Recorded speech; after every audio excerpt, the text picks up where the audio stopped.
আচ্ছা জসিম, তোমার ডাইনা বাবার জমিটা কার? আপনার। আমি যদি একটা ট্রাক্টর না যদি লেভেল করে লাই তাহলে শুধু মাদ্রাস সাহেবের পিলারটা থাকবে। টিফিন খাওয়ার জন্য ভাত খাইছো? খাইছি তো। তাইলে আর কি খাইও না, যাও। আমি স্কুলে যেতাম না। কি সমস্যা? কি সমস্যা? বাবার সাথে এরকম খারাপ ব্যবহার করতেছিস কেন? এবার তেমন ধান টান হইলো না, তেমন একটা বালা। চাচা ভেন্ডি খেতে এটা দোষেন চাচার। জসিম চাচার হ্যাঁ, এই জমি আমার, ওই জমি আমার, ওই জমি আমার, এই জমি দেন জসিম থাকে কিভাবে?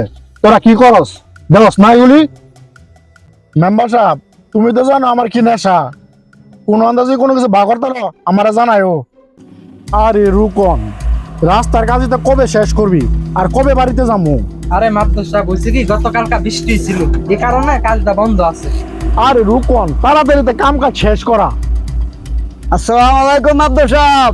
আরে হিরন্দি, এদিকে কি মনে করিয়া? আরে এদিকে আসলাম তো জসিম চাচার একটু জমি কিনার লাগা। আরে হিরণ, এই সম্পত্তির মধ্যে বিস্তর ফেস, এই কারণে তো আমি কিনি না। মানে এই এলাকার যত সয় সম্পত্তি কিনে শব্দ মাদ্রাসা চাই কিনে। এই জমির ঝামেলা আছে দেখে তো মাদ্রাসা চাচা কিনে নাই। আরে মাদ্দর সাহেব আমার খুব বাঁচাইলেন আপনি। আরে হিরণ, এই সম্পত্তির মধ্যে কার সম্পত্তির মধ্যে কতটা ঝামেলা আছে এটা কি আমি জানি না? জমি কিনলে একটু যাচাই বাছাই করে কিনিস, ঠিক আছে? আচ্ছা যা। আচ্ছা তো আসসালামু আলাইকুম। তোমাদের যে সমস্যাটা